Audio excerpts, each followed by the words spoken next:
اعوذ باللہ من الشیطان الرجیم بسم اللہ الرحمن الرحیم رب اشرح لی صدری ویسر لی امری واحلل عقدۃ من لسانی یفقہوا قولی۔ آج کا سیشن بہت امپورٹنٹ ہے اور یہ اسی لنک کے ساتھ ہے جس کے ساتھ میں نے سنڈے کو بچوں کی کلاس لی تھی، اور آپ میں سے جتنے لوگوں نے وہ سیشن اٹینڈ کیا ہے آپ اس کو دوبارہ سے سن بھی سکتے ہیں، یا جنہوں نے مس کیا ہے وہ تو ضرور اس کو اپنے بچوں کے لیے اٹینڈ کر لیں، بچوں کو اٹینڈ کروا دیں۔ اس میں ہم نے خاص طور پہ بات کرنی ہے جو کہ ایک بہت کامن سوال آتا ہے، آپ لوگوں کی طرف سے بھی بہت یہ سوال آتا رہتا ہے،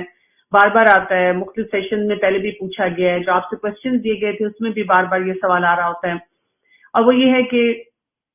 بچوں کی نماز، کہ بچوں کی نماز کے لیے ہم کیا کریں۔ تو تھوڑا سا ہم ایک کانسیپٹ کو سمجھنے کی اگر کوشش کریں کہ ہمارا مقصد حیات کیا ہے، why we have been created, اور اس میں ہم دیکھتے ہیں کہ سورہ زاریات کی آیت نمبر 56 میں اللہ سبحانہ وتعالیٰ نے فرمایا وَمَا خَلَقْتُ الْجِنَّ وَالْإِنسَ إِلَّا لِيَعْبُدُونَ، اور نہیں ہم نے تخلیق کیا گیا جنوں کو اور انسانوں کو مگر یہ کہ وہ اللہ کی عبادت کریں۔ یعنی یہ کانسیپٹ جو ہے ہمیں سمجھ آنا چاہیے کہ ہم اس دنیا میں اللہ کی عبادت کے لیے آئیں۔ اب والدین ہونے کے ناطے ہماری ذمہ داری اس سلسلے میں کیا ہے کہ ہم نے اپنے بچوں کو ایک ڈسپلنڈ لائف جو ہے گزارنے کا طریقہ سکھانا ہے۔ یعنی وہ یہاں پر جسے کہتے ہیں نا لیو اینڈ انجوائے اور اس قسم کے جتنے سلوگنز ہیں اس کے لیے نہیں پیدا کیے گئے ہیں، بلکہ ایک مزاج کے ساتھ، ایک طریقے کے ساتھ، ایک آرگنائز وے میں زندگی گزارنی ہے۔ آپ دیکھیں پیرنٹس کا کتنا بڑا یہ چیلنج ہے کہ والدین بچوں کو ڈسپلن کرنا چاہتے ہیں اور بچے ڈسپلن نہیں ہونا چاہتے، اور جیسے جیسے وہ بڑے ہوتے جاتے ہیں ان کے ڈسپلن کے چیلنجز جو ہیں ہمارے سامنے بڑھتے جاتے ہیں۔ اسی لیے آپ دیکھیں گے کہ ایک جو یہاں پہ درستگی اپنے اندر لانے کی ضرورت ہے وہ یہ ہے کہ یہ ڈسپلن ہم نے اس لیے نہیں کرنا کہ ہمارا بچہ ویل بیہیوڈ ہو اور دنیا میں ویل بیہیو جانا چاہے، بلکہ یہ ڈسپلن جو ہے اس لیے ہے کہ وہ اللہ کی عبادت بہترین طور پہ کر سکے۔ پھر اسی رسپانسبلٹی میں ہمارے پاس ان کے ایجوکیشنل گولز بھی ہوتے ہیں کہ انہوں نے دین اور دنیا کی جو بھی علوم ہیں، ضروری تعلیمات ہیں وہ حاصل کرنی ہیں، اور ہم نے ان کے لیے یہ گول سیٹنگ کرنی ہوتی ہے، اور یہ والدین کرتے ہیں، اور پھر آگے جا کے بچے جب میچور ہوتے جاتے ہیں تو اپنی ڈیسیژن میکنگ بھی کرتے ہیں، اور وہاں پر بھی والدین کا بہت امپورٹنٹ رول ہوتا ہے۔ جیسے کچھ والدین کہتے ہیں کہ ہم بڑے لبرل ہیں اور ہم بچوں کو اپنی مرضی سے سب کچھ ڈیسائیڈ کرنے دیتے ہیں، تو جو یہ لبرٹی ہوتی ہے نا بچوں کو دینا، یہ ایک پیرامیٹر، ایک باؤنڈری کے اندر ہوتی ہے۔ یعنی یہ نہیں ہو سکتا کہ آپ ان کو بالکل چھوڑ دیں، ریلیکس، جو ان کا دل چاہتا ہے وہ کریں۔ یعنی پیرنٹس کو ایک واچ رکھنی ہوتی ہے کہ وہ فیصلہ کر رہے ہوں جو ان کو اس عبادت کرنے کی ڈومین میں رکھے گا۔ تیسرا امپورٹنٹ کام جو کرنے والا ہوتا ہے والدین کے لیے وہ یہ کہ انہوں نے بچوں کی تربیت کرنی ہوتی ہے، ان کو صحیح اور غلط کا فرق بتانا ہوتا ہے، جھوٹ اور سچ کے پیرامیٹرز دینے ہوتے ہیں، اور ان کو قرآن اور سنت کے مطابق زندگی گزارنا سکھانا ہے۔ پھر ایک اور امپورٹنٹ ایریا آتا ہے والدین کے لیے جو ان کی ذمہ داری میں ہوتا ہے کہ انہوں نے ٹربل شوٹ چیلنجز کو دیکھنا ہوتا ہے۔ یعنی ان سارے پروسیسز سے گزرتے ہوئے بچوں کو جن مشکلات کا سامنا ہوتا ہے، پیئر پریشر ہے، اور گھر میں ایک چیز بتائی جا رہی ہے کہ یہاں پہ بیٹا یہ حلال ہے یہ حرام ہے، لیکن سوسائٹی ان کو ایک اور میسج دے رہی ہے، اس میں بچے کیسے فرق کریں گے، کیسے اس کو سمجھیں گے، یہ سب کچھ سکھانا ہوتا ہے۔ اور فرض عبادات کی امپلیکیشن سکھانی ہوتی ہے کہ فرض کرنے کی کتنی اہمیت ہے، فرض عبادت جو ہوتی ہے یا فرائض جو اللہ تعالیٰ نے ہم پہ ڈالے ہوئے ہوتے ہیں ان کو ہم کیجول نہیں لے سکتے، ان کے بارے میں ہمیں بہت محتاط رویے سے زندگی میں جانا ہے۔ اور جیسے میں نے پہلے بھی ذکر کیا کہ حلال حرام کا فرق بھی بچوں کو سکھانا ہوتا ہے۔ اسی میں ایک اور جو بہت بڑی ذمہ داری ہے جیسے کہ سورہ طٰہٰ کی آیت نمبر 132 میں آتی ہے وَأْمُرْ أَهْلَكَ بِالصَّلَاةِ، کہ حکم دیجئے، امر کا صیغہ ہے، حکم دیجئے اپنے گھر والوں کو نماز، یعنی کہ اٹھائیے اور ان کو آپ نے جسے کہتے ہیں لے کے چلنا ہے اس کام کے لیے، وَاصْطَبِرْ عَلَيْهَا، اور پھر اس پر جمنا بھی ہے، اسٹیڈ فاسٹ بھی ہونا ہے۔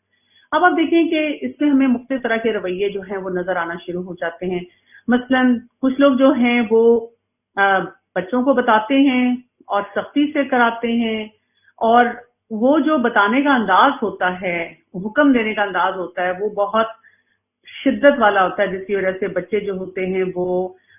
ناراض ہونا شروع ہو جاتے ہیں، پٹ آف ہو جاتے ہیں، گھر والے سامنا نہیں کرنا چاہ رہے ہوتے ہیں، اور اس میں کنسسٹنسی میں بھی اس قدر شدت ہوتی ہے کہ کسی بچے کے موڈ اور مزاج کو نہیں سمجھا جاتا۔ دوسرا طریقہ ہمیں یہ نظر آتا ہے کہ سختی کی جاتی ہے لیکن اس میں کنسسٹنٹ پیٹرن نہیں ہوتے۔ خود ہی والدین جو ہیں کسی دن تو ان کو بس وہ جسے کہتے ہیں جنت اور جہنم کا سفر بھی کروا دیتے ہیں، اور کسی دن کچھ بھی نہیں کہتے، اور بچے بھی کنفیوز ہوتے رہتے ہیں۔ اور بہت سے گھر ہمیں آج کل وہ بھی نظر آتے ہیں جس میں وہ کہتے ہیں کہ ہم بچوں کو بتاتے جائیں گے اور بچوں کو الاؤ کریں گے کہ وہ خود سے فیصلہ کریں، ہم ان پہ امپوز نہیں کرنا چاہتے۔ تو یہاں پر میں آپ سب کی اصلاح کر دوں کہ پہلی بات تو یہ کہ یہ ہماری رسپانسبلٹی میں سے ہے، یہ آپشن پہ نہیں چھوڑا گیا۔ جیسے ایگزام میں کوئی بھی کوشچن ہوتا ہے، آپ کہتے ہیں بیٹا جہاں چوائس ہوگی وہاں اپنی چوائس لے لینی ہے، لیکن اگر آپ کو یہ پتا چلتا ہے کہ یہ 2 کوشچن یا 1 کوشچن کمپلسری ہے تو آپ بچے کو بار بار تاکید کرتے ہیں کہ کمپلسری کوشچن نہیں چھوڑ سکتے۔ کسی بھی آپ دیکھیں کمبینیشن آف سبجیکٹس ہوتے ہیں، کسی کریئر چوائس کے لیے بچہ لینا چاہتا ہے، اور آپ اس کو یہ نہیں کہتے کہ جو ایک سبجیکٹ ہے اس کے بغیر آپ مثلاً میڈیسن میں نہیں جا سکتے، انجینئرنگ کی کسی فیلڈ میں نہیں جا سکتے، آئی ٹی میں نہیں جا سکتے، کہ اس کو چھوڑ دو۔ ہم کہتے ہیں یہ تو آپ نے مین سبجیکٹ لینا ہی لینا ہے، اس کے علاوہ کچھ اور چیزیں لے لو۔ تو اسی طرح سے دین کی بنیادوں میں سے کچھ بنیادیں ہیں جن کو ہم کسی صورت میں نہیں چھوڑ سکتے، اور یہ ہمیں سب سے پہلے کلیئرٹی ہونی چاہیے۔ جب ہمیں کلیئرٹی ہوگی تو پھر ہم اپنے بچوں کو بھی اس کلیئرٹی کے ساتھ آگے لے کے بڑھ سکیں گے۔ پھر یہ کہ اس کے ساتھ کنسسٹنٹ پیٹرن ہونا چاہیے، اور جب آپ کنسسٹنٹ ہوتے ہیں نا تو پھر اس میں لڑائی جھگڑا فساد نہیں ہوتا۔ آپ کو وہ طریقے آتے ہیں کہ آپ کس طرح سے بچوں کو آہستہ آہستہ ان کو سمجھانا شروع کریں گے، اور انشاءاللہ آج ہم اس پہ بات بھی کریں گے۔ پھر ہمیں ایک حدیث میں وضاحت سے بتا دیا گیا کہ جب بچہ 7 سال کا ہوتا ہے تو اس کو نماز پڑھانی شروع کی جائے، اور اس کو مارنے کی اجازت دی ہے جب وہ 10 سال کا ہو جائے، نماز نہ پڑھ رہا ہو، اور اسی وقت میں ان کے بستروں کو بھی الگ کرنے کے لیے کہا گیا ہے۔ تو یہاں سے یہ پتہ چلتا ہے کہ ہماری یہ ذمہ داری شروع ہو جاتی ہے جب بچہ 7 سال کا ہوتا ہے۔ آپ یہ نہیں کرتے کہ ون فائن ڈے اب وہ بالغ ہو گیا اور آپ اسے کہتے ہیں بیٹا بڑے ہو گئے ہیں، باپ جو ہے یہ نمازیں پڑھنی شروع کر دیں۔ یعنی جو بھی اہم باتیں ہوتی ہیں ان کی تربیت کا آغاز جس عمر میں ان کے اوپر وہ اپلائی ہوتا ہے اس سے بہت پہلے کرنا شروع کر دینا ہوتا ہے۔ یا آپ ہر امپورٹنٹ میٹر میں سوچنا شروع کر دیں کہ جو میں چاہتا ہوں کہ میرے بچے کو 10 سال پہ 15 سال پہ پتہ ہونا چاہیے، اس کی ایجوکیشن، اس کی تعلیم میں نے بچے کو 7 سال کی عمر سے کرنی شروع کر دینی۔ ہمارے لیے یہ ایک میٹر آف کنسرن یا پریشانی کی بات کیوں ہے؟ کیونکہ حدیث سے ہی ہمیں پتہ چلتا ہے کہ رسول اللہ صلی اللہ علیہ وسلم نے کیا فرمایا ہے کہ نماز جو ہے وہ کفر اور ایمان کے درمیان حد فاصل ہے، یعنی یہ ڈفرینشیٹ کرتی ہے ایک مسلمان کو ایک کافر سے۔ آپ اس کے لیے جو مرضی لاجکس استعمال کر لیں کہ ہم نے تو بڑے نماز پڑھنے والے دیکھے ہیں، وہ یہ کرتے ہیں، وہ کرتے ہیں، تو بات یہ ہے کہ ہم یہ نہیں کہہ رہے کہ نماز پڑھنے کے بعد آپ کو لائسنس ٹو کل مل گیا ہے کہ آپ جو مرضی غلط کام کریں۔ نماز کو اس طرح پڑھیں جس طرح اللہ کا حکم ہے، جس طرح رسول اللہ صلی اللہ علیہ وسلم نے بتایا ہے، یعنی نماز کو ایک ریچول کے طور پہ نہ ادا کیا جائے بلکہ اپنے آپ کو اللہ کے حکم کے تابع کرنے کا صحیح طریقہ سیکھا جائے، اور یہی چیز ہم نے اپنے بچوں کو بھی سکھانی ہوتی ہے۔ اب ہمارے بچے جو ہیں کس کس قسم کی باتیں ہم سے پوچھتے ہیں جس کی وجہ سے ہم گھبرا جاتے ہیں اور ہمیں سمجھ نہیں آتی ہے کہ ہم ان کو کیا بتائیں۔ تھوڑی سی وہ دیکھ لیتے ہیں، جیسے مثلاً بچے کہتے ہیں کہ جی ہم بور ہوتے ہیں، تو ایسے موقع پہ آپ کو یہ سوچنا ہوتا ہے کہ بور تو بچے پڑھائی سے بھی ہوتے ہیں لیکن ہم وہ کرواتے ہی ہیں۔ مطلب بچوں کو یہاں پہ کہنے کی ضرورت ہے، وہ کہتے ہیں اٹس سو بورنگ، تو آپ کہیں کہ بیٹا ہر چیز کو لذت کے لیے نہیں کیا جاتا، ہر چیز کو انجوائمنٹ اور انٹرٹینمنٹ کے لیے نہیں کیا جاتا۔ بہت سے کام ہمیں جو کرنے پڑتے ہیں وہ اہم ہوتے ہیں اور وہ ہمارا اس کا دل نہیں چاہتا، لیکن جب ہم اس میں اپنا دل لگاتے ہیں تو پھر ہمیں اس میں مزہ بھی آنا شروع ہو جاتا ہے، اور پھر آپ اس میں ظاہر ان کو ٹرانسلیشن بتائیں، ان کے ساتھ کچھ احادیث شیئر کریں تو بچوں کو سمجھ آتی ہے۔ پھر بچے لیزی ہوتے ہیں اور وہ آپ سے اٹھتے نہیں ہیں، سستی سے بیٹھے رہتے ہیں، اور آپ ان کو بار بار کہہ رہے ہیں بیٹا اٹھو نماز پڑھ لو، اچھا بیٹا اٹھو نماز پڑھ لو، اچھا۔ اور اکثر اوقات ایسے موقع پہ بچے، ہم والدین یہ کہتے نظر آتے ہیں ابھی ان کو گیم لگا دو تو بھاگ کے آئیں گے۔ ایگزیکٹلی جس چیز میں ان کا انٹرسٹ ہوگا آپ ان کو وہ دیں گے تو وہ فوراً کریں گے۔